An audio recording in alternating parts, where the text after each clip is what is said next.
नमस्कार, आप सभी का आज के सत्संग में स्वागत है। ये सत्संग एक अच्छा अवसर है हम सबको आपस में जुड़ने का और आध्यात्मिक विषयों पर बात करने का। कोई भी यदि प्रश्न पूछना चाहते हैं या अपने विचार व्यक्त करना चाहते हैं, तो आप सभी का पुनः स्वागत है। कुछ प्रश्न आए थे, वहीं से शुरुआत करते हैं। उसके बाद या बीच में भी यदि किसी को कुछ अ, विषय पे चर्चा करनी है तो उस वहाँ पर हम बात करी जा सकती है। तो शैलेश ने लिखा है कि क्या मन की मृत्यु का नाम ही साक्षात्कार है? देखिए, मन की तो कभी मृत्यु नहीं होती। मन का अर्थ क्या है? चित्त। और चित्त जो है वही माया है, वही अनुभव है। तो अनुभव तो कभी समाप्त नहीं होंगे, क्योंकि अगर अनुभव नहीं रहे तो अनुभव करता भी नहीं रहेगा। मतलब कहने के आधार पर दोनों एक साथ पाए जाते हैं। कभी उनका ऐसा नहीं हुआ कि अनुभव है और अनुभव करता नहीं है, या अनुभव करता है और अनुभव नहीं है। क्योंकि यदि अनुभव नहीं है तो अनुभव करता किसको कहेंगे? तो मन तो कभी समाप्त नहीं होता।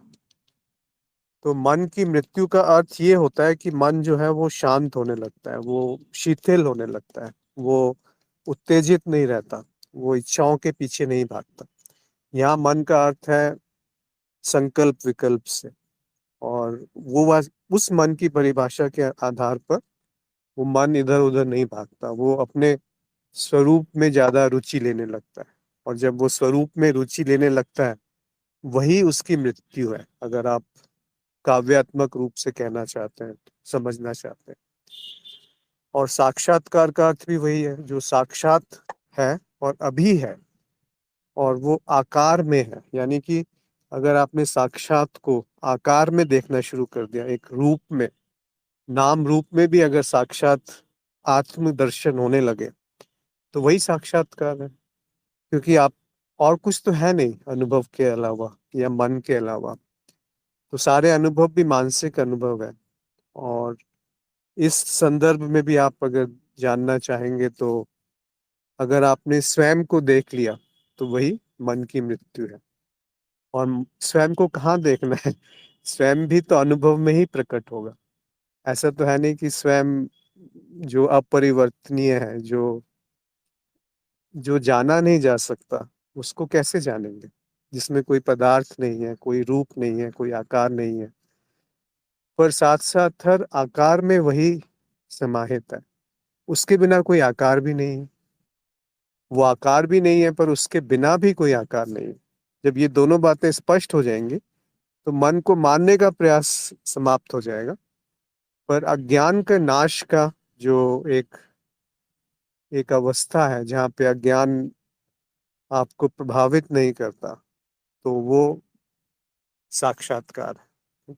उसी को चेतना कहा गया है या साक्षी भाव कहा गया, जिसमें दोनों बातें हैं कि मैं साक्षी हूँ और ये जगत मिथ्या है। ब्रह्मम सत्यम जगत मिथ्या। तो ब्रह्म को आप यहाँ साक्षी समझ लीजिए, कि जो साक्षी है वही सत्य है। साक्षी सत्य, जगत मिथ्या। जगत का अर्थ है सारे अनुभव। तो जब ये स्पष्ट रहेगा, वही साक्षी भाव है। और उस साक्षी भाव को ही मन की मृत्यु कहा जा सकता है। क्योंकि फिर वहां कुछ है नहीं, वहां इच्छा पूर्ति की भी कोई चाह नहीं है। और इच्छा पूर्ति हो रही है तो उसकी भी कोई चाह नहीं है। यानी कि दोनों दोनों ही स्थितियों से वैराग्य है। और ऐसे ही वहां कुछ प्रकट है या अप्रकट है, दोनों में वैराग्य है। जो आज अ, अवधूत गीता में भी था कि धर्म है या अधर्म है, या दोनों से वैराग्य है। यानी कि धर्म से भी वैराग्य है और अधर्म से भी वैराग्य है। या फिर वस्तु है सूक्ष्म या स्थूल, या वस्तुओं का अभाव है, दोनों से वैराग्य है। या फिर इच्छाएं हैं, इच्छाओं की पूर्ति हो रही है या इच्छाओं की पूर्ति नहीं भी हो रही है, दोनों में कोई रुचि नहीं है। तो वो जो स्थिति है आत्म तत्व की, वो साक्षी भाव है। और उस साक्षी भाव में मन की स्वतः ही मृत्यु हो जाती है। मृत्यु मतलब मृत्यु के समान हो जाता है, उसमें भी रुचि नहीं है, क्योंकि मन है क्या? इच्छा, वस्तु, और अ, यही तीन चीजें तो है। इच्छा है, वस्तु है, और धर्म अधर्म, क्या सही है क्या गलत है। इनके पीछे भागना ही मन है, इनमें रुचि लेना ही मन है। और जैसे ही इनसे वैराग्य हो गया तो वो मन की मृत्यु है। और साक्षात्कार यानी साक्षी भाव।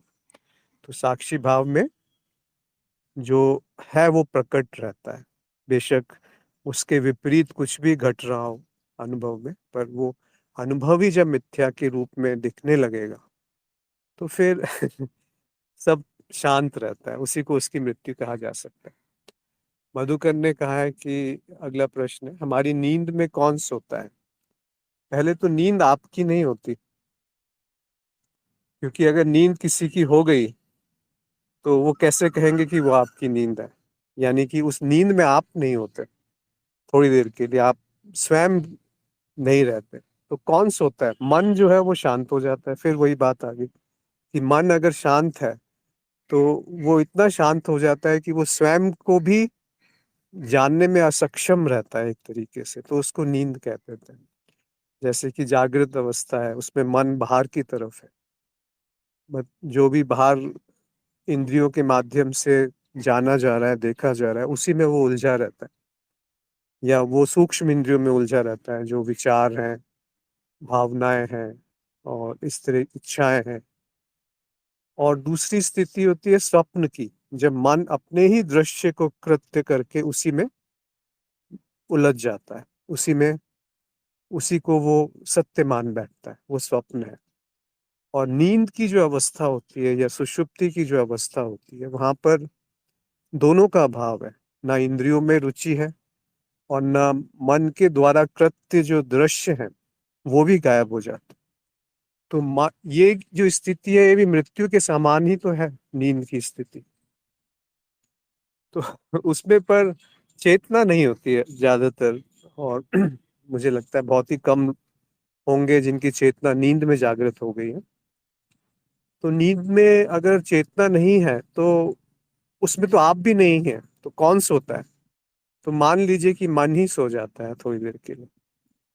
वैसे ये पूरी तरह से बात सही नहीं है, क्योंकि उस समय जो गतिविधियां चलती हैं उसकी स्मृति नहीं बनती है, इसीलिए ये कह दिया जाता है कि मन सो जाता है। पर अनुभव तो उस समय भी हो रहे हैं, पर क्योंकि वो उतने सार्थक नहीं है, उतने उपयोगी नहीं है जागृत अवस्था के लिए, तो उसकी स्मृति नहीं बन पाती। अगर चेतना नींद में आ गई तो फिर उसकी स्मृति भी बन जाएगी, पर वो निरर्थक सी स्मृति होगी, क्योंकि वहां होना मात्र है, केवल आप है।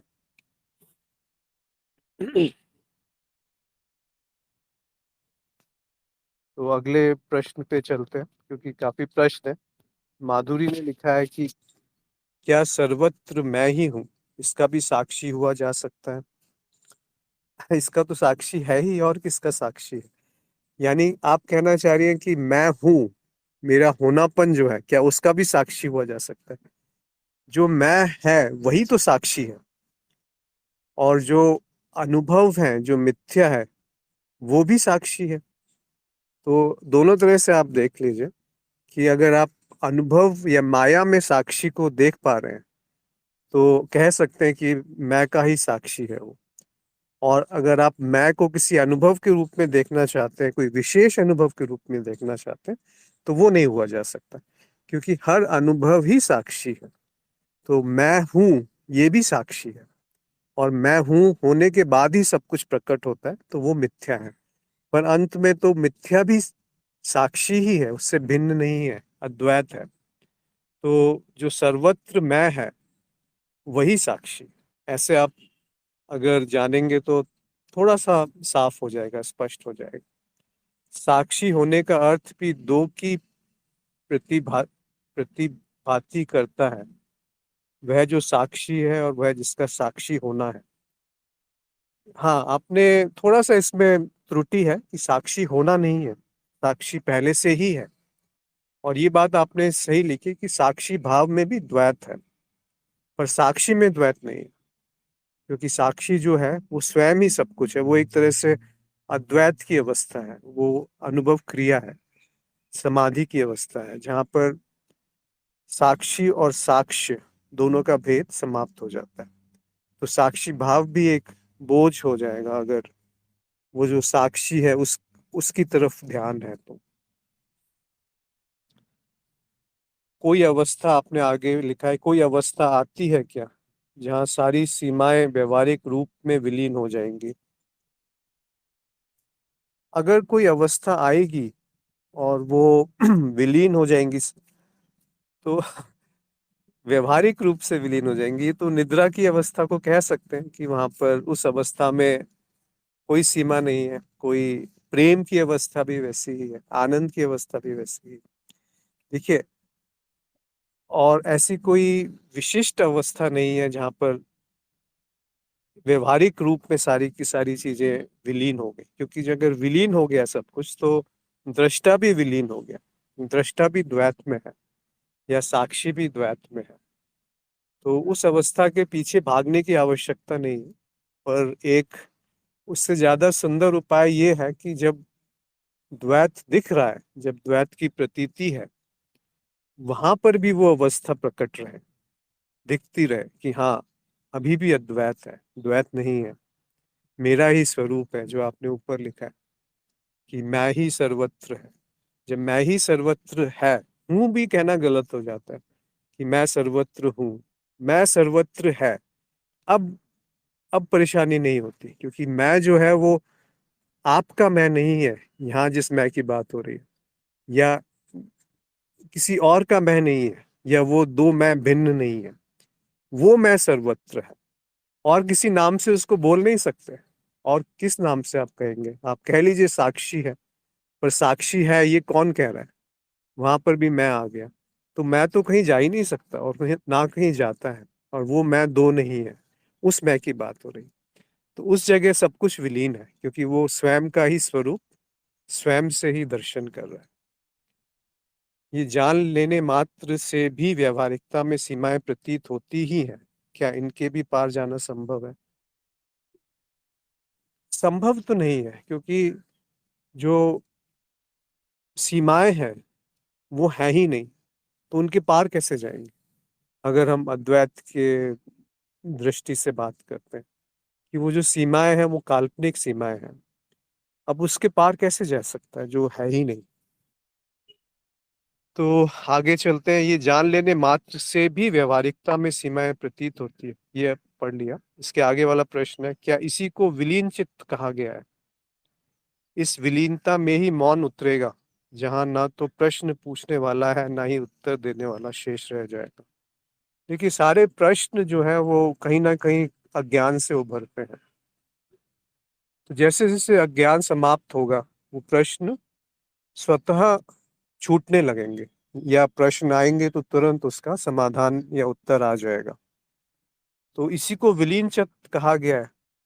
और विलीन चित्त में ही मौन उतरेगा, ये उल्टा है मेरे अनुसार। जो मौन है वो सर्वदा है, और उसमें विलीनता भी है और प्रकटता भी है। तो जो मौन है वो आधार है, और उसी पे कभी विलीनता प्रकट हो जाती है, कभी नहीं विलीनता है, ऐसा प्रतीत होता है। पर विलीन भी एक तरह से मौन ही है, मौन का ही प्रकट रूप विलीनता है, अगर आप उस सूक्ष्म रूप से जानना चाहेंगे। तो कुछ भी शब्दों का उपयोग कीजिए या नहीं भी उपयोग कीजिए, उससे कुछ ज्यादा अंतर नहीं पड़ता। जो तत्व है उसे पकड़िए, शब्दों में उलझना निरर्थक है, क्योंकि वो फिर एक बोझ बन जाएगा, बुद्धि ही एक बोझ बन जाएगी। तो बुद्धि जब इंद्रियों में भटकती है तब वो एक बोझ है, और वही बुद्धि जब साक्षात अपने स्वरूप में जाती है तो वही एक पुरस्कृत अवस्था है, वही एक सुंदर अवस्था है, वही एक आनंद और शांति की अवस्था है।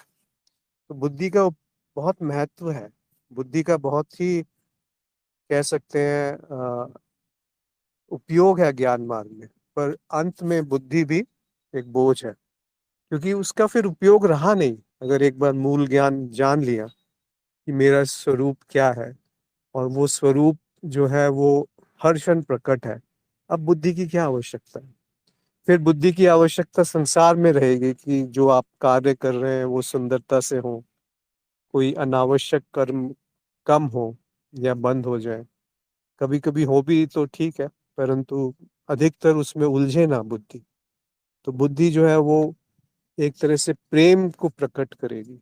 वो बुद्धि जो है मौन को प्रकट करेगी, या वो बुद्धि ऐसे शब्दों को प्रकट करेगी जो शब्दों को मौन निरर्थक कर दे, शब्दों की जो उपयोगिता है उसको समाप्त कर दे। तो वो बुद्धि जो है शुद्ध बुद्धि है। वो बुद्धि जो है उपयोगी बुद्धि है। वो बुद्धि सार्थक बुद्धि है। उसी बुद्धि को, उसी बुद्धि में सब कुछ उत्पन्न है एक साथ, सब कुछ एक साथ। जय के कुछ प्रश्न है कि ज्ञान मार्ग में जैसा कि हम जानते हैं कि कोई व्यक्ति नहीं है, जो भी है वो स्वयं शिव ही है। फिर ये कहना कि कोई साधक है और कोई साधना चल रही है, यह भी मिथ्या प्रतीत होता है।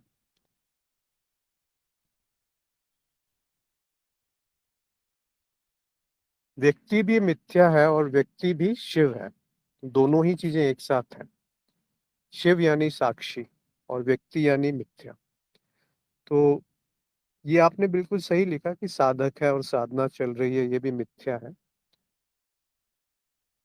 अगर कोई साधक है और कोई साधना के से कुछ पाना चाहता है तो थोड़ा सा भ्रम है वहां पर। क्योंकि क्या पाना चाहते हैं? जो आप पहले से हैं उसको कैसे पाएंगे? बल्कि उल्टा है। जैसे ही आप पाने का प्रयास करेंगे जो पहले से ही प्राप्त है, जो कभी अप्राप्त नहीं हो सकता, खो नहीं सकता, तो उससे दूर भाग रहे हैं जो आप पहले से हैं। तो साधना और साधक दोनों विलय हो जाते हैं इस अवस्था में। तो मिथ्या है, बिल्कुल सही है आपने जो लिखा है। और शिव ही जीव है या व्यक्ति है। और जीव कब है शिव? जब शिव ये जान रहा है, ये भूल गया कि मैं शिव हूँ, तो वो जीव हो गया। और जिस क्षण शिव को ये पता है कि मैं जीव नहीं हूँ, तो वो शिव ही है। उसके लिए कोई साधना की आवश्यकता नहीं। अगर कहना चाहते हैं तो कह सकते हैं कि गुरु की कृपा और समर्पण, प्रेम, श्रद्धा, ये आवश्यक है अगर इसमें स्थिति चाहिए। बौद्धिक रूप से तो बहुत लोग ये जान जाते हैं कि अद्वैत है या जगत मिथ्या है, पर स्थिति नहीं होती क्योंकि वहां पर समर्पण नहीं है, वहां पर प्रेम भाव नहीं है, वहां ज्ञान और प्रेम का समावेश नहीं हुआ है, दोनों एक साथ जुड़े नहीं है, दोनों में भिन्नता है।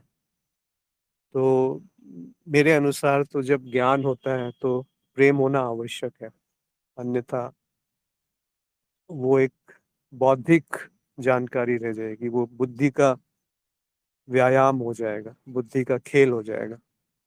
और बुद्धि खुद एक भटकाव हो जाएगी क्योंकि वो स्थिति रहेगी नहीं, थोड़ी देर में ही वो संसार खींच लेगा उस बुद्धि को अपनी तरफ। तो उसमें प्रेम आवश्यक है। आगे लिखा है कि स्वयं को छिपाना या प्रकट करना, ये दोनों शिव की ही माया है। भगवान शिव ने खुद कहा है कि मैं अपनी माया से खुद को छिपाता हूँ और अपनी अनुग्रह शक्ति से स्वयं को प्रकट करता हूँ। अनुग्रह का अर्थ है कृपा। अपनी कृपा से स्वयं को प्रकट करता हूँ, परंतु अगर दो नहीं है, एक ही है, तो फिर छिपना या प्रकट होना भी कल्पना मात्र प्रतीत होता है। आपने खुद ही तो सब कुछ लिख दिया, इसमें बचा क्या? कि शिव स्वयं को ही प्रकट कर रहा है और स्वयं से ही छिप रहा है। और वो ऐसे, देखिए यहाँ स्वतंत्रता भी है। ऐसा नहीं है कि अगर आप उसको नहीं जानना चाहते तो वो स्वयं ही अपने आप को छुपा लेता है। और जब वो इच्छा जागृत होती है, मुमुक्षुत्व, वो भी कृपा से ही होती है। तो जब स्वयं ही स्वयं पर कृपा होती है तो वो प्रकट हो जाता है। और इसमें गुरु का बहुत बड़ा योगदान रहता है। तो इसीलिए गुरु को जो महत्व है उसको कम नहीं आंकना चाहिए। जैसे सहजो बाई हैं, उन्होंने बहुत सुंदर कहा है इस पे कि कृष्ण या भगवान भी आए उनके द्वारे पे, तो उन्होंने बोला मेरे पास आपको बिठाने की कोई जगह नहीं है, क्योंकि एक ही आसन है और उस आसन पे तो गुरु ही बैठेंगे और कोई नहीं बैठ सकता। तो उन्होंने कहा ये कि आपने तो मुझे जगत में फंसा दिया, गुरु थे जिन्होंने निकाला, आपने तो छोड़ दिया, उन्होंने आपसे मिलाया, तो वो बड़े हो गए।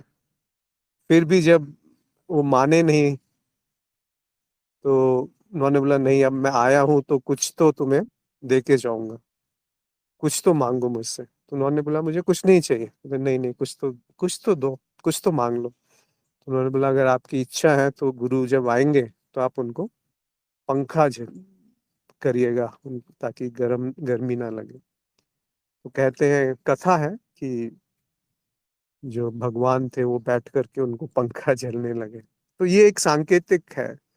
उनकी अवस्था क्या थी हमें नहीं पता, परंतु उसका जो भाव है, उसका जो उसमें से जो सीखा सीखा जा सकता है वो पकड़ लीजिए। और वो यही है कि आप स्वयं जो है अपने स्वरूप को नहीं जान सकते जब तक गुरु ना हो साथ में। अन्यथा आपको शक रहेगा कि ये सत्य है कि गलत है, जो मैंने जाना या पढ़ा वो ठीक भी है कि ठीक नहीं है। तो जब सद्गुरु आते हैं जीवन में तो इस तरह के संशय पूर्णतः विनाश हो जाता है। फिर वो ऐसा नहीं कि उन्होंने कहा इसीलिए विनाश हुआ, वो इसलिए कि वो एक उसमें इतनी शक्ति होती है उनके वाक्यों में कि वो आपके सामने प्रत्यक्ष प्रकट हो जाता है जो कहा जा रहा है, तब संदेह का नाश होता है। आगे लिखा है कि अस्तित्व अपनी पूर्णता में प्रकट है, जो है सो है, उसमें कुछ भी होना शेष नहीं है, कुछ होने की संभावना मिथ्या प्रतीत होती है। नहीं, संभावना है, संभावना ही तो मिथ्या है। और अस्तित्व प्रकट भी है और अप्रकट भी है। तो जो अपूर्णता भी दिखती है अस्तित्व में, वो वास्तव में पूर्णता है। पर ये सब लोग नहीं समझ सकते, और उसको समझने के लिए थोड़ा सा शुद्धता चाहिए, बुद्धि में थोड़ा सा समर्पण चाहिए। व्यक्ति नहीं है, स्वयं शिव ही चित्त रूप में प्रकट है। तो फिर शिव अर्थात चित्त की अशुद्धता का या चित्त की शुद्धता का मापदंड बुद्धि से परे। आप कहना चाह रहे हैं कि जब शिव ही स्वयं प्रकट है तो उसमें अशुद्ध और शुद्ध की क्या बात हो गई। और शिव को आप हमेशा साक्षी या दृष्टा में ही जानिए, तभी अगर आप समझेंगे कि शिव कहीं और है और कभी वो प्रकट हो जाते हैं कभी अप्रकट हो जाते हैं, तो फिर वो बड़ा धोखा हो जाएगा। क्योंकि जो शिव है वो मैं से भिन्न नहीं है, वो साक्षी से भिन्न नहीं है। और वो जो शिव है वही अनुभव करता है, वही एक है, और वही प्रकट है और वही अप्रकट है। इसीलिए अद्वैत ही सत्य है। तो आपने जो लिखा है वो सही है कि संभावना भी केवल एक संभावना मात्र है, इसीलिए उसको मिथ्या कहते हैं। मिथ्या का अर्थ है कि जो है नहीं, एक भ्रम है। पर वो भ्रम इतना शक्तिशाली है कि वही सत्य प्रतीत होता है। जैसे कोई चलचित्र चल रहा है तो वो बहुत सत्य लगता है, कभी कभी आप उसमें खो गए। या कोई ऐसा वीडियो गेम जिसमें आप पूरी तरह से चले गए और स्वयं को भूल गए, तो वो एक तरीके से सत्य प्रतीत होता है, वही मिथ्या है।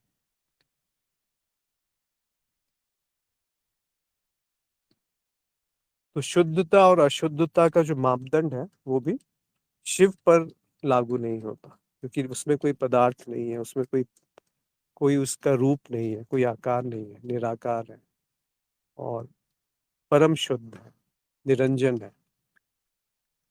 साधक, अगला प्रश्न था, साधक, साधना और मार्ग दृष्टि मार्ग व्यक्ति के दृष्टिकोण से सत्य है, परंतु अगर व्यक्ति ही मिथ्या है तो फिर बुद्धत्व के प्रकट होने के कार्य कारण का संबंध भी एक मान्यता प्रतीत होती है।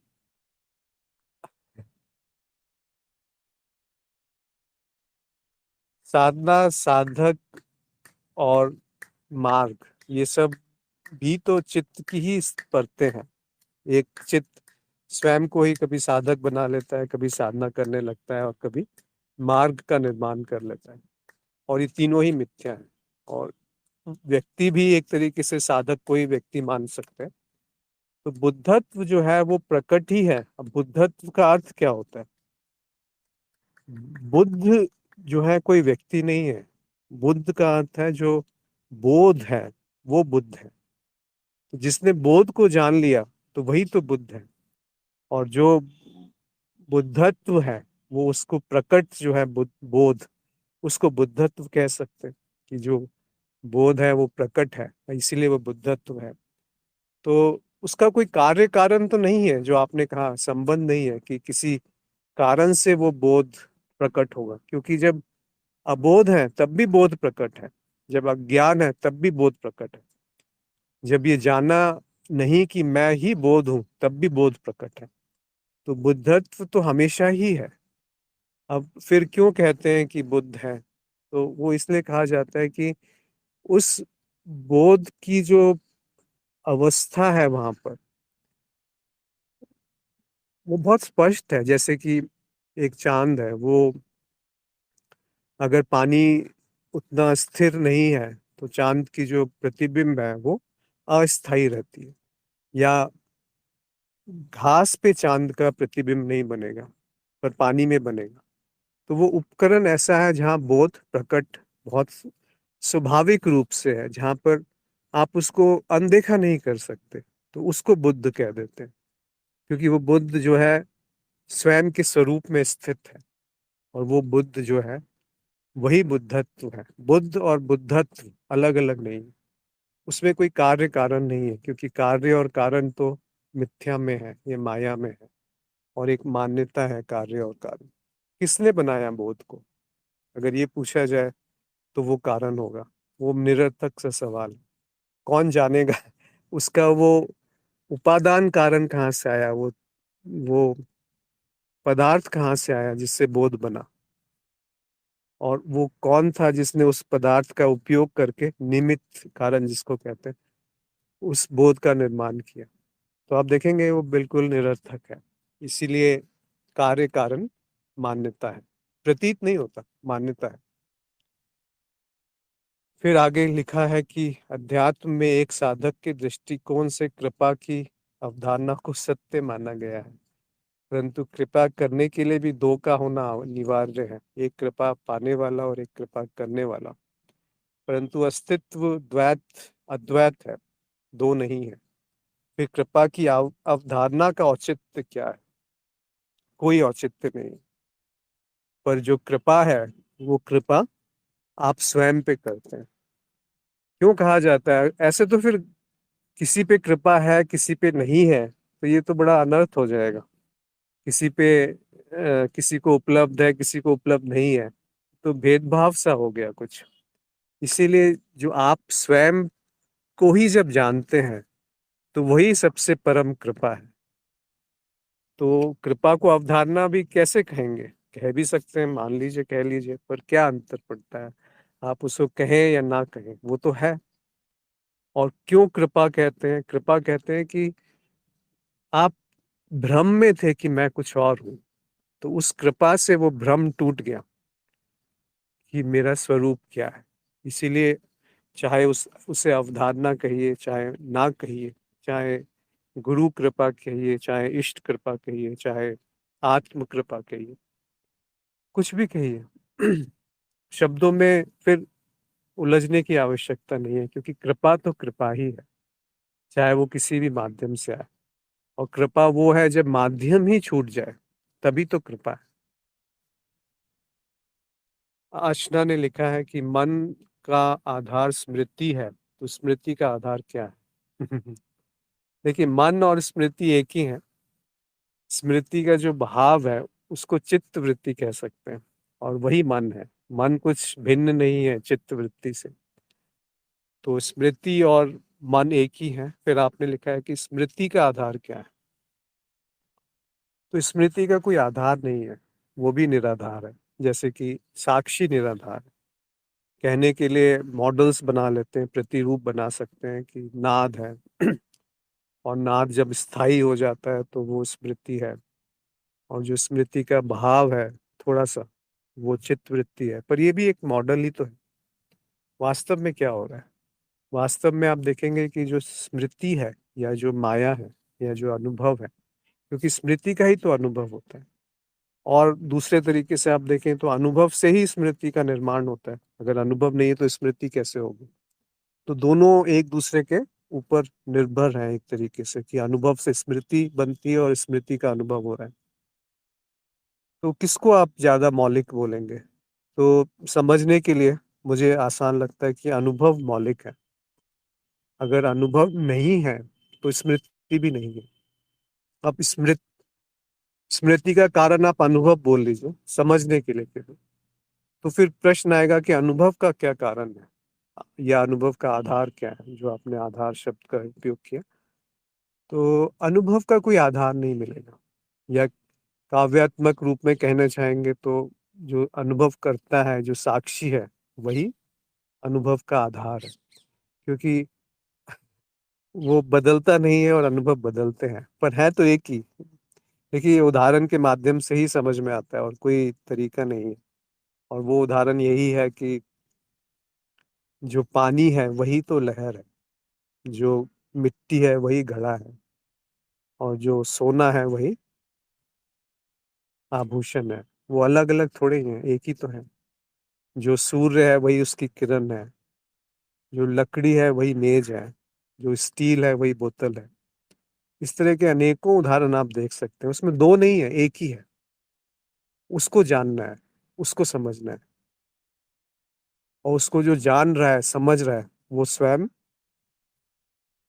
अगर वो ये समझ रहा है कि मैंने इसको जाना, तो उसमें द्वैत आ गया। पर अगर ये जान लिया कि मैं ही स्टील है, तो फिर, या मैं ही मिट्टी है, या मैं ही पानी है, तो फिर भेद नहीं रहेगा, फिर सारे भेद समाप्त हो जाए। तो आधार कुछ नहीं है, और आधार है भी। आप ही आधार हो और आप ही निराधार हो।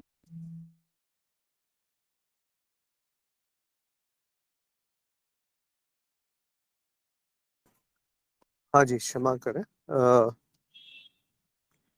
तो आप ही आधार हो और आप ही निराधार हो, दोनों एक साथ है।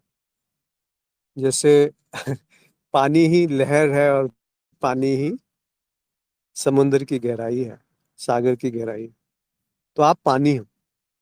अगर वो लहर के रूप में है तो उसको अनुभव बोल देंगे, और जब गहराई के रूप में है तो उसको साक्षी बोल देंगे। पर है पानी। और वो तत्व क्या है वो नहीं जाना जा सकता, क्योंकि पानी ही सागर की गहराई है और पानी ही लहर। जाला ने लिखा है।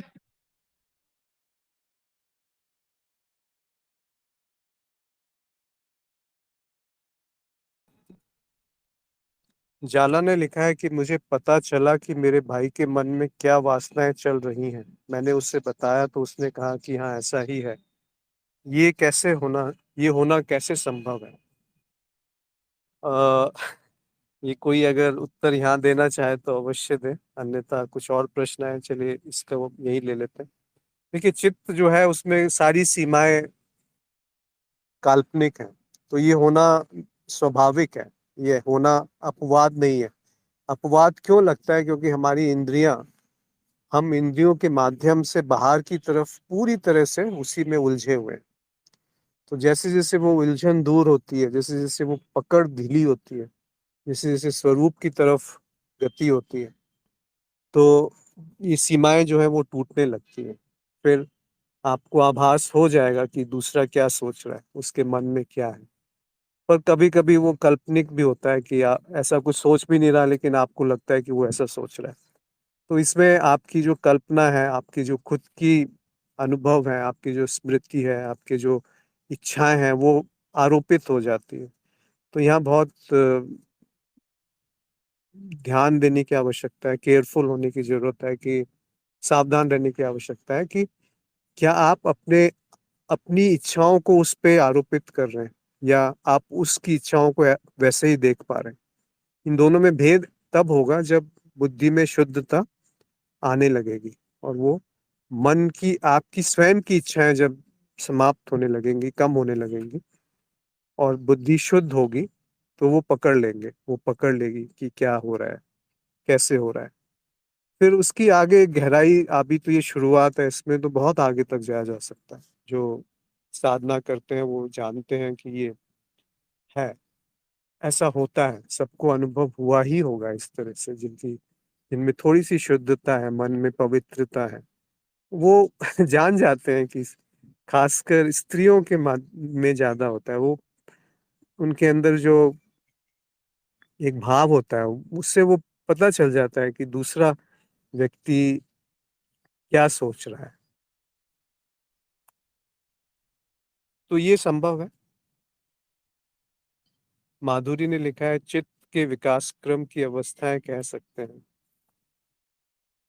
किस संदर्भ में लिखा है मेरे को अभी लिंक नहीं हो रहा। राजीव ने लिखा है, कृपा वह घटना है जो मानवीय बुद्धि और अन्य किसी भी क्षमताओं के परे है, पर अनुभव में आने वाली घटना है, जिसके परिणाम स्वरूप बुद्धि स्वयं का अतिक्रमण कर अपने स्वरूप में स्थित हो पाती है। बहुत सुंदर, आपने उसकी तकनीकी परिभाषा दे दी शायद। कृपा वो घटना है जो बुद्धि नहीं समझ सकती कि ऐसा क्यों हुआ, कैसे हुआ, मेरा तो कुछ इसमें योगदान नहीं था, फिर भी मुझे मिल गया, तो वो कृपा कहते हैं। और उसकी क्षमता से परे है, वो क्षमता नहीं है उसमें, बुद्धि में ये जान पाना कि वो कैसे हुई, उसका आधार क्या है। और इसके परिणाम स्वरूप बुद्धि जो है स्वयं का अतिक्रमण, मतलब स्वयं को समाप्त या स्वयं को समर्पित कर देती है और अपने स्वरूप में स्थित हो पाती है। इसीलिए तो अवधूत गीता का जो पहला ही श्लोक है कि ईश्वर कृपा के बिना अद्वैत की इच्छा जागृत नहीं होती, और जब वो अद्वैत की इच्छा जागृत होती है तो सारी इच्छाएं और सारा भय उसमें विलुप्त हो जाता है, लुप्त हो जाता है, छुप जाता है, तिरोहित हो जाता है, समाप्त सा हो जाता है। तो वो इच्छा, अब ईश्वर कृपा कैसे आएगी, ये पूछा जाएगा कि भाई ठीक है, आपने तो कह दिया कि ईश्वर कृपा या गुरु कृपा से अद्वैत की इच्छा उत्पन्न होती है, अब उसको कैसे प्राप्त किया जाए। तो अंत में इसका भी कोई कारण नहीं मिलेगा कि किसी को वो समझ में आ जाता है, किसी के सामने बिल्कुल परोस दो तब भी वो नहीं समझ पाता उसको। तो ये ऐसा क्यों है, कोई कारण है नहीं, कोई कारण नहीं मिलेगा। तो अंत में कारणहीनता ही है, अंत में संपूर्णता ही है, अंत में कारण और प्रभाव बेकार है। जय ने लिखा है, कई गुरुजन के द्वारा यह कहा गया है कि वास्तव में शरीर, मन, संसार और यह पंचभूत है ही नहीं। यह कथन किस दृष्टिकोण पर आधारित है? हाँ, ये अद्वैत के दृष्टिकोण पे आधारित है कि अद्वैत में अगर आप मानते हैं दृष्टि सृष्टि का जो नियम है कि मैं देख रहा हूं तब वो है, तो इसका अर्थ ये नहीं कि जब मैं देख रहा हूं तब उसका निर्माण हुआ। इसका अर्थ ये है कि जब मैं देख रहा हूं तब भी वो नहीं है। ये थोड़ा सा और समझिए इसको। जब मैं देख रहा हूं तो मैं अपने आप को ही देख रहा हूं, क्योंकि आपके नहीं होने से अगर वो वस्तु है, आप नहीं है पर वो वस्तु है, ऐसा किसी कभी संभव है? आप कह सकते हैं कि हाँ, इतने लोग मर जाते हैं लेकिन संसार तो बना रहता है, पर ये भी अर्ध सत्य रहेगा। क्यों? आपके बिना कभी आपने संसार को देखा है क्या? या मेरे होने के बिना कभी कोई वस्तु है? अगर ऐसा संभव नहीं है कि मैं हूं और वस्तु है, ये तो समझ में आ गया। मैं नहीं हूं फिर भी वस्तु है, ये किसी का प्रत्यक्ष अनुभव है या तर्क संगत है? आप, तर्क संगत भी नहीं, क्योंकि जो कहेगा कि आप, एक व्यक्ति की मृत्यु होने के बाद अगर कोई कहेगा कि संसार तो फिर भी है, तो वो तो रहेगा उसमें भी मैं, तभी तो वो संसार को अनुभव कर पा रहा है। तो संसार का प्रकट होना मैं पे निर्भर है, ये प्रत्यक्ष अनुभव है। और वो मैं जो है वो दो नहीं है, और वो जो मैं है वो स्वयं का ही अनुभव कर रहा है। जैसे स्वप्न में स्वयं के अनुभव को ही द्वैत में विभाजित किया जाता है, वैसे ही जागृत में एक ही मैं अनेकों में विभाजित हो जाता है। जैसे स्वप्न में दो होते हुए भी दो नहीं है, वैसे ही जागृत में भी अनेक होते हुए अनेक नहीं है। जैसे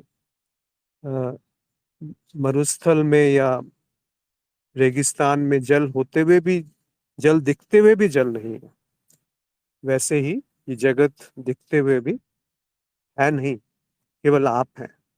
और वो जो आप है वो अपना ही अनुभव अनेक रूपों में कर रहे हैं। तो आशा है ये स्पष्ट हुआ होगा। उस दृष्टिकोण से ये वाक्य सत्य है कि जो संसार है वो है ही नहीं। ये इस दृष्टिकोण से आधारित कहा जा सकता है कि आधारित है।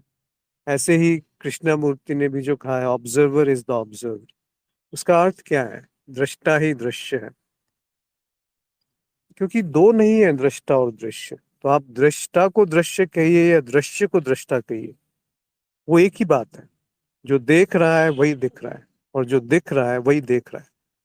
ये बात वैसे समझ में आना असंभव है, क्योंकि पहले हम यही कहते हैं कि जो दृश्य है वो दृष्टा नहीं हो सकता। यहीं से तो शुरुआत की जाती है। अंत में ये भी कह दिया जाता है कि जो दृश्य है वही दृष्टा है। तो दो अलग अलग स्तर हो गए। दो स्तर है नहीं, वास्तव में एक ही स्तर है कि दृष्टा और दृश्य एक है। अब उसको समझाने के लिए अलग अलग जो साधक हैं, वो उनके अनुसार ये ज्ञान दिया जाता है। कि पहले बोला जाता है कि देखिए, कोई अनुभव आप नहीं हो सकते, क्योंकि अनुभव बदल रहा है और आप उस बदलाव के साथ बदल नहीं रहे, तो आप अनुभव नहीं है। पर जब वो परिपक्वता आती है, जब ठहराव आता है, जब शुद्धता होती है, जब प्रेम प्रकट होता है, तो फिर ये बताया जाता है कि जो दृश्य है वही दृष्टा है, जो देख रहा है वही दिख रहा है, और जो दिख रहा है वही देख रहा है। वो दो नहीं है। ये है अद्वैत का स्तर, और वही सत्य है। उसके अलावा कुछ सत्य नहीं है। उसके अलावा कुछ भी कहना असत्य है। कुछ भी कहना एक सिद्धांत है, एक मॉडल है, एक अवधारणा है, एक मान्यता है। ऐसा नहीं है कि अद्वैत का स्तर है और बाकी स्तर भी एक साथ है ही नहीं। इसीलिए जो आपने कहा है वो वही परम सत्य है कि शरीर, मन और संसार, ये पंचभूत मैं पे आधारित है। और मैं किस पे आधारित है? मैं किसी पे आधारित नहीं। मैं इन पे आधारित नहीं है, ये जो पंचभूत है या मन शरीर पे मैं आधारित नहीं। ये समझ लीजिए, क्योंकि जो मैं है वही प्राकट्य रूप में मन, शरीर और पंचभूत है। पर मैं इन पे निर्भर नहीं करता, और मैं स्वयं को ही इनके रूप में अनुभव कर रहा है। वैसे दूसरे दृष्टिकोण से देखा जाए तो अनुभव के अलावा है क्या? और अगर अनुभव ही मन, बुद्धि, पंचभूत हैं और वही सब कुछ है, तो वही सत्य है। तो वैसे भी आप देखिए कि दृश्य ही दृष्टा है और दृष्टा ही दृश्य है, तो दोनों सत्य हो गए। फिर असत्य रहा कहाँ? इसीलिए अगर इस भाव से बोला जा रहा है तो कुछ भी बोलना सत्य है। चाहे आप ये बोल लें कि मैं नहीं हूं या मैं हूं, या दोनों ही अज्ञेय हैं, या दोनों ही शून्य हैं, या दोनों हैं या दोनों नहीं हैं। ये सारे वाक्य जो है, अगर उस भाव से आ रहे हैं, उस समझ से आ रहे हैं, उस दृष्टि से आ रहे हैं, तो सत्य है। नहीं तो सब कुछ असत्य है। अगर वो दृष्टि नहीं है जिसमें दृश्य विलीन है, दृष्टा विलीन है, अगर वो अनुभव क्रिया नहीं है जिसमें अनुभव और अनुभवकर्ता विलीन है, तो सब कुछ असत्य है। यहाँ तक कि दृष्टा भी असत्य है। परंतु अगर वो दृष्टि है तो सब कुछ सत्य है। फिर जो है वो भी सत्य है, और जो नहीं है, जो प्रकट नहीं है, वो भी सत्य है। मुझे पता नहीं कि ये इतना स्पष्ट हुआ कि नहीं, परंतु यहाँ भाषा की सीमा है, यहाँ शब्दों की सीमा है, यहाँ बुद्धि की सीमा है, यहाँ अध्यात्म की सीमा है। पर जो अध्यात्म है वहां कोई सीमा नहीं। जो अध्यात्म का अर्थ है जो मेरा स्वरूप, उसको जानना, उसका अध्ययन, वहां कोई सीमा नहीं, वहां कोई दो है ही नहीं। जब स्वरूप ही प्रकट है तो वो स्वरूप ही अप्रकट है। वो स्वरूप ही सत्य है और वो स्वरूप ही असत्य है।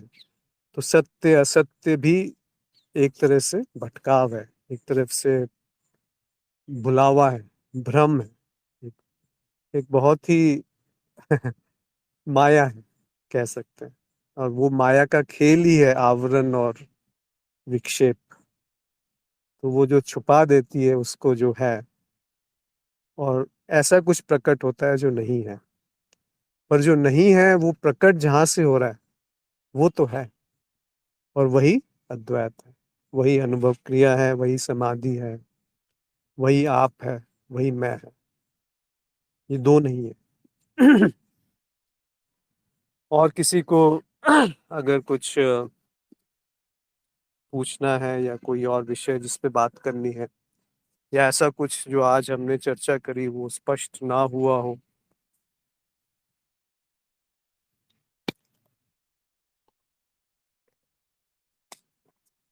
तो उस पे हम आगे बात कर सकते हैं।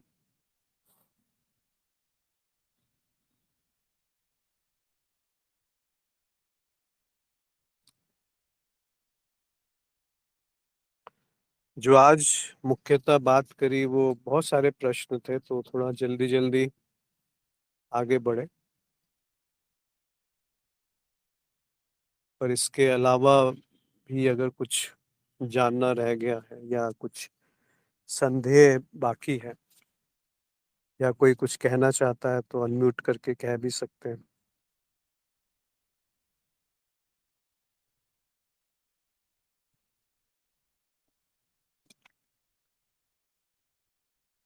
तो ये स्पष्टता जो जय ने आखिरी में पूछा है वो जानना बहुत आवश्यक है कि ये है ही नहीं, ये कैसे कहा गया। इसको बहुत स्पष्ट होना चाहिए, अन्यथा वो एक सिद्धांत बन जाएगा। अद्वैत एक सिद्धांत के रूप में रहेगा कि हाँ, ये भी एक बुद्धि के द्वारा इकट्ठी की हुई जानकारी है। वो फिर होना ठीक नहीं, फिर वो उसका उद्देश्य नहीं है। इसका उद्देश्य है कि सारे संदेहों का निवारण, और वो संदेहों का निवारण गुरु के पास होता है। जैसे बहुत पहले की बात है, ये गुरु जी का ही एक वाक्य था कि जब आप चांद को देख रहे हो, ऐसा नहीं कि आपके देखने से चांद वहां उत्पन्न हुआ है, पर आप देख रहे हो तब भी वो वहां नहीं है। ये परम सत्य है। क्योंकि जब आप देख रहे हो चांद को, तो दृष्टि सृष्टि ये नहीं कहती कि आप देख रहे हो तब वो उत्पन्न हो रहा है। दृष्टि सृष्टि का अर्थ है कि दृष्टि और सृष्टि भिन्न नहीं है, एक ही है। तो फिर जब आप देख रहे हो तब तो तभी सब कुछ है, या तब कुछ भी नहीं है, दोनों बातें सत्य है। क्योंकि आपके नहीं देखने से कुछ है वो नहीं कहा जा सकता, और आपके देखे, आप नहीं देखेंगे तो कुछ नहीं है वो भी नहीं कहा जा सकता। तो जो आप है वही सब है। इसका स्वप्न का उदाहरण बहुत सुंदर है। या जो हार्ड डिस्क की मेमोरी है, कल अंग्रेजी में यही बात हुई थी, अंग्रेजी के सत्संग में गुरुजी ने भी अपने अंग्रेजी के सत्संग में कहा था, हार्ड डिस्क की जो मेमोरी स्टोर्ड है वही तो अलग अलग रूप में प्रकट है, और उसके उपकरण जो है वो विद्युत है या इलेक्ट्रिसिटी है। तो एक ही मेमोरी अलग अलग रूप में प्रकट है। अब क्या कहेंगे आप उसको, कि वो अनेक है, या क्या कहेंगे कि वो एक है?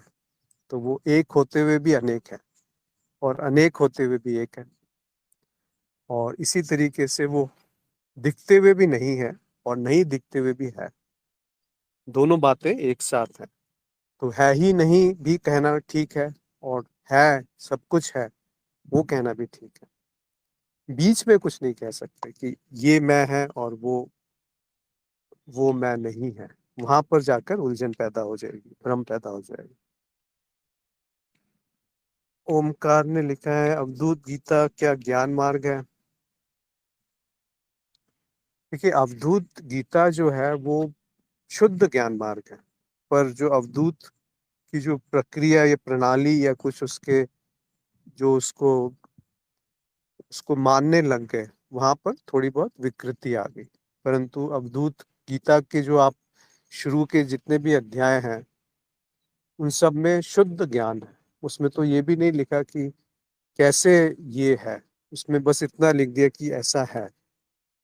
कि जैसे आज ही श्लोक जो अ, साझा किया है कि यही धर्म विधर्म विरागतम, ये वस्तु विवस्तु विरागतम, ये काम विकाम विरागतम, किम रोदसी मानसी सर्वसमम। इसका अर्थ क्या हुआ कि धर्म और विधर्म अधर्म और वैराग्य, मतलब धर्म से वैराग्य और अधर्म से वैराग्य दोनों ही आत्मन नहीं है।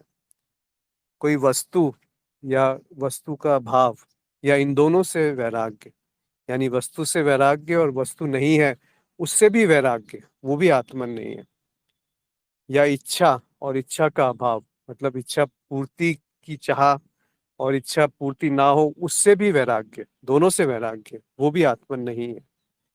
तो और साथ ही आखिरी पंक्ति में लिख दिया कि मरोदशी मानसी सर्वसम, जो कुछ भी है वो केवल तुम ही हो या आत्मन ही। तो ये ज्ञान मार्ग है, इसमें ये नहीं कहा कि कैसे है ये, इसमें विधि नहीं बताई, इसमें साधना नहीं बताई, इसमें कोई और तरीका नहीं बताया कि क्या करना है जिससे आप वो हो जाओ। बस इतना कह दिया कि जो है वो आप पहले से ही हो।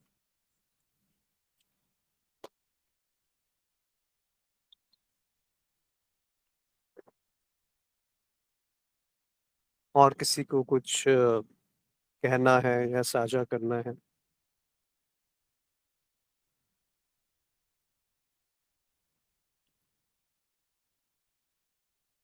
ओमकार ने लिखा है पर ज्ञान मार्ग में माया को मिथ्या कहा जाता है।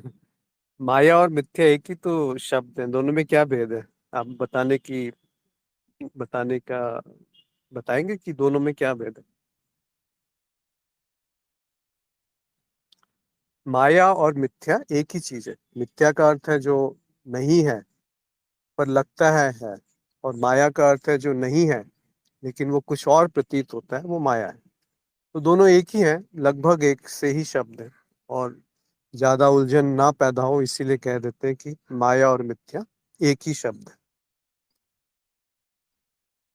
तो माया को मिथ्या कहा गया है वो तो थोड़ा सा निरर्थक सा शब्द वाक्य है, क्योंकि दोनों एक है।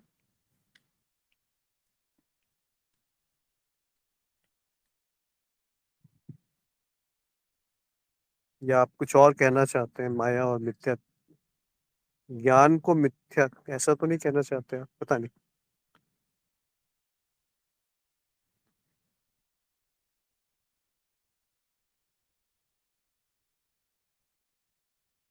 देखिए, शब्दों में नहीं उलझना चाहिए, चाहे माया कहें या मिथ्या कहें या कुछ और कह दें। अभी प्रत्यक्ष क्या है, अभी क्या प्रमाण प्रकट है सामने, उस पे ध्यान देंगे तो कोई उलझन नहीं होगी। नहीं तो वो बौद्धिक कसरत है एक, बौद्धिक कसरत में कुछ नहीं मिलेगा, बल्कि एक उलझाव, एक बोझ और बढ़ जाएगा। तो ज्ञान भी एक बोझ है, शुरू के लिए आवश्यक है। जब जब अज्ञान है बहुत, तब ज्ञान आवश्यक है। जैसे कि उदाहरण बहुत बार दिया गया है कि कांटे से ही कांटा निकाला जाता है, बाद में दोनों को। हाँ हाँ, अवश्य बोल सकते हैं।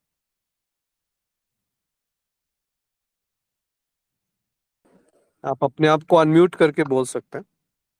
प्रणाम अश्विनी जी। हमारी आवाज आ रही है? हाँ जी, हाँ जी। जैसे कि ज्ञान मार्ग में बोला जाता है कि अज्ञान को हटानी है, समथिंग जो भी कुछ है, मतलब जो भी माया है वो सारा ज्ञान है। इसका ज्ञान नहीं है, नेति नेति में चलना भी है उसमें। नकारनी है, जो भी दिख रहा होता है संसार जो भी है उसको नकारना है सब कुछ। लेकिन हम यदि अवधूत गीता में देखते हैं तो उसमें नकार बोल के कुछ है ही नहीं, सबको सब में समभाव है, सर्वत्र है। जो आत्मन है वो सर्वत्र है, वहाँ नकारना किसी में है ही नहीं। उनके जितने भी आपने डाला है, जितना हमने पढ़ा भी है, नकार शब्द है ही नहीं, वो सब में समान है।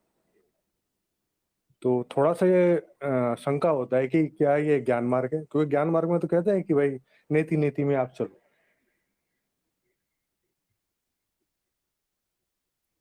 नहीं, ये थोड़ा सा शायद पूरी जानकारी आपको नहीं है। अवधूत गीता का एक श्लोक है, मैं आपसे साझा करूंगा। उसमें नेति नेति कहा गया है कि जो ब्रह्म वाक्य है उसको नेति नेति के द्वारा ही जाना जा सकता है। और आपने कहा कि ज्ञान मार्ग पे नेति नेति में चलना होता है। ऐसा चलना बोलना कुछ नहीं है। ज्ञान मार्ग में भी ये कहा गया है कि नेति नेति एक प्रक्रिया है, वो जानने के लिए कि क्या है और क्या नहीं है, उसको भेद जानने के लिए नेति नेति एक प्रक्रिया का उपयोग किया गया है। और यही वाक्य अवधूत गीता में लिखा हुआ है। मैं सत्संग समाप्त होने के बाद वो साझा करूंगा। तो और बाकी सब जगह आप कहें सब सम है, यानी कि सब समान रूप से व्याप्त है। गगन उपमोहम, सब सब में गगन की रूप तरह मैं व्यापक हूँ। सर्व समम किम रोदसी मानस सर्व समम, यानी जो मन है वो क्यों परेशान हो रहा है जब मैं, वही मन सर्वव्यापक है। यानी कि दोनों चीजें कही उन्होंने कि मन जो है वो मिथ्या है। पहले ये कहा कि जो कुछ भी है वो मन है, फिर अंत में कहा कि जो मन है वो भी मिथ्या है। ये भी उन अष्टवक्र के अवधूत गीता में बहुत साफ साफ है। देखिए, अवधूत गीता को बुद्धि से नहीं समझ पाएंगे। उसमें लिखा है कि दोनों चीजें एक साथ लिखी है, जो विरोधात्मक शब्द हैं वो एक साथ प्रयोग किए जाते हैं कि ये है और ये नहीं है और दोनों सही है। अब ये बुद्धि नहीं समझ सकती है। हाँ जी। हाँ जी, बस यही जानना था मुझे। थोड़ा इसमें कंफ्यूजन थोड़ा सा हो रहा था इसमें, क्योंकि वहां पे किसी से को नकारा नहीं जा रहा, सब में ही कहता है कि ये भी है और ये भी नहीं है और दोनों में मैं हूँ। तो थोड़ा सा एक कंफ्यूजन तो होता ही है। खैर, धन्यवाद नहीं आपको कन, इस जवाब देने के जी, लिए। नहीं नहीं, कोई बात नहीं। वो कंफ्यूजन इसलिए होता है जब तक बुद्धि से आप उसको जानने का प्रयास करेंगे तो उलझन रहेगी। पर जब हम्म बुद्धि को ही एक अनुभव की श्रेणी में लेके आ जाएंगे तो वो उलझन दूर हो जाएगी। बस इतना ही है इसमें। उसको बुद्धि से नहीं जान सकते। जो लिखा है अवधूत में, वो बुद्धि से जानना मतलब एक तरह से समय व्यर्थ करना है। पर बुद्धि के बिना भी नहीं जान सकते। देखिए, यहाँ पे भी तो विरोध है। तो इसीलिए कह दिया जाता है कि जो प्रेम है, वो जब ज्ञान जो है वो जब प्रेम से नहीं मिलेगा तब तक ज्ञान बेकार है। और जब प्रेम है वो जब तक ज्ञान से नहीं मिलेगा तो प्रेम बेकार। तो दोनों के दोनों आवश्यक है और दोनों के दोनों पूर्ण है और दोनों के दोनों एक दूसरे के पूरक हैं, एक दूसरे में समाये हुए हैं। एक दूसरे के बिना रह नहीं सकते।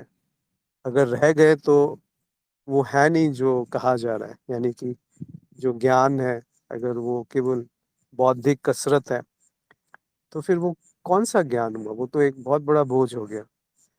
और अगर केवल प्रेम है, अंधविश्वास है, मान्यता है, तो वो कैसा प्रेम हुआ जिसमें ज्ञान ना हो? तो दोनों ही साथ साथ चलते हैं। और जब दोनों साथ चलते हैं तो वो ज्ञान मार्ग और प्रेम मार्ग या भक्ति मार्ग वो अलग नहीं रह जाते। जहाँ पर ज्ञान समाप्त होता है वहां से भक्ति शुरू होती है। और जहाँ भक्ति भक्ति का तो खैर कोई अंत नहीं है, पर प्रेम और ज्ञान एक एक साथ है। अगर ज्ञान नहीं है तो भक्ति भी अंधविश्वास हो जाएगी। और अगर प्रेम नहीं है तो ज्ञान जो है नीरस हो जाएगा, एक बोझ हो जाएगा। तो ज्ञान मार्ग अवधूत में क्या, अवधूत गीता में दत्तात्रेय महाराज में प्रेम नहीं है? तो वो तो पूरी तरह से उसमें श्रद्धा है, उसपे समर्पण है, प्रेम है। और पूरी तरह से वहाँ ज्ञान भी समाया हुआ है। जब आप कहते हो कि जो कुछ भी है वो मैं है और जो कुछ भी है वो मैं के सिवा कुछ नहीं है और इसको जानने वाला भी मैं ही है, तो फिर इसके आगे कुछ रहता नहीं है कहने के लिए। शेर बिष्ट ने लिखा है कि माया मिथ्या है, फिर भी मिथ्या को जानकर ही जो है ही नहीं उसको जानने की कोशिश होती है। तो क्या यह भी माया है? मैं दोबारा से पढ़ता हूँ कि माया मिथ्या है, माया और मिथ्या एक ही है, फिर भी मिथ्या को जानकर ही जो है ही नहीं उसको जानने का जो प्रयास है, क्या ये भी माया है? हर प्रयास माया है। जो अप्रयास है वो साक्षी है, वो सत्य है। क्योंकि माया में जो प्रयास क्यों आता है? क्योंकि आपको भ्रम है कि कुछ और है, जिसे पाकर के कुछ और होना है, कुछ प्राप्त करना है, कुछ कुछ अपूर्णता है, कुछ सेपरेशन है, भिन्नता है। पर कुछ खंडित है, पर जो अखंडित है, जो अभिन्न है, जो पूर्ण है, जिसमें कोई विभाजन संभव ही नहीं है, तो वहां प्रयास कैसे होगा? तो आपने सही लिखा है कि अगर कोई कोशिश है या कोई प्रयास बाकी है तो वहां पर वो माया ही है, वो माया का ही एक प्रारूप है, खेल चल रहा है कि अभी भी प्रयास है। तो वो जो परिपक्वता आती है जब साधक परिपक्व होने लगता है प्रेम और ज्ञान में, तब वो प्रयास छूटता है। नहीं तो आप ज्ञान में भी प्रयास में लगे रहेंगे और भक्ति में भी प्रयास में लगे रहेंगे। भक्ति में ये प्रयास रहेगा कि मुझे भगवान से एक होना है, और ज्ञान में ये प्रयास रहेगा कि मुझे और कुछ जानना है। तो वो प्रयास नहीं छूटा। पर जब दो मिल गए आपस में, प्रेम और भक्ति, प्रेम और ज्ञान, तो वो अप्रयास आ जाएंगे, अप्रयास स्वतः आ जाएगा। उसमें प्रयास से अप्रयास को नहीं लाना है। अचाह में चाह, अचाह की चाह भी एक चाह हो गई। इसी तरीके से जो उदारता है उसमें कोई दान नहीं है। तो क्या कहने का अर्थ है? कहने का अर्थ है कि जो करता है उसकी मिथ्या को जान लेने से सारे प्रयास मिट जाएंगे। अमित ने लिखा है, ढाई आकर प्रेम के पढ़े से पंडित होए। हाँ जी, पढ़ना भी आ गया ना। जिसने उस प्रेम को जान लिया तो वो ज्ञान साथ में आ गया ना उसके। तो बहुत सुंदर है। मुझे लगता है आज यहाँ पर हम समाप्त करते हैं। आप सबका आज जुड़ने के लिए बहुत बहुत आभार, नमस्कार। और आशा है जो प्रश्न थे उनका कुछ उत्तर सार्थक या उपयोगी आपके जीवन में रहेगा। और इसी शुभेच्छा के साथ कि अपने स्वयं के स्वरूप को जान लें और उसमें स्थित रहें, और निधि ध्यासन जो है वो जीवन में प्रकट रहे। नमस्कार।